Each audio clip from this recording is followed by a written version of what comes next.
Hi mga kamami! For today's video, samahan niyo akong magpa-check up at magpa-laboratory sa aking mother-in-law. Ituturo ko sa inyo kung paano makakamura sa check up at laboratory expenses. Bumiyahe nga pala kami mula Valencia City papuntang Malaybalay Provincial Hospital. Ang una nyo lang gagawin is pumunta dito sa OPD at pagpalista. Meron nga pala sila ditong free check-up at free laboratory exam. Alam nyo ba mga kamami, dati takot kaming magpa-check up kasi niisip namin baka masyadong mahal magpa-check up at saka magpa-laboratory. Ngayon lang namin nalaman na meron parang mga free laboratories at free consultation sa mga provincial hospitals. Ikalawang balik na nga pala namin ito ni nanay kasi kahapon pagkatapos ma-check up ni nanay ay na-laboratory exam na siya at wala kaming binayaran kahit piso.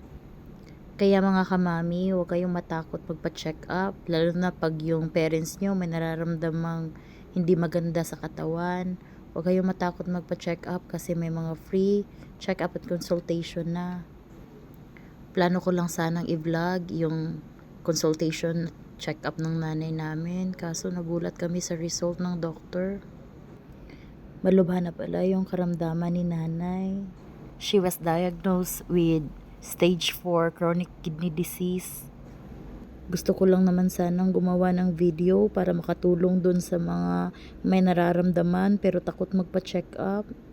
Kaso nagulat talaga kami sa result at diagnosis ng doktor. Masyado na palang delikado yung kondisyon ng nanay namin kasi mga nasa 10 to 15 years na yung diabetic niya tsaka yung high blood pressure. Napa-check up na namin siya dati kasi ayaw niyang inumin yung gamot niya kasi natatakot siya na baka pag inumin niya yung gamot niya sa diabetic at high blood, baka lalo siyang magkasakit. Yan pala yung paa ni nanay, namamagana mula paa hanggang sa tiyan. Kapag may ganito kayong kakilala na namamaga, tapos minsan nahihirapang umihi, di kaya yung kapag umiihi may mga bubbles, make sure na ipa-check up nyo na. At kung may diabetes at high blood pressure, make sure na ipapainom nyo yung gamot. Kasi ang hindi pala pag-inom ng gamot, yun pala yung nakakasira ng body organs. Pag dito kayo sa provincial hospital nagpa-check up, make sure lang na mahaba yung pasensya nyo. Kasi minsan, maraming tao. Minsan naman, pag maaga kayo, napakadali lang. Minsan nga, pag kinumpare ko dun sa private hospital at saka sa public hospital, minsan mas madali pa dito sa public hospital. Dati ang laki-laki ng ginagastos namin sa hospital kapag may kapamilya kami na hospital.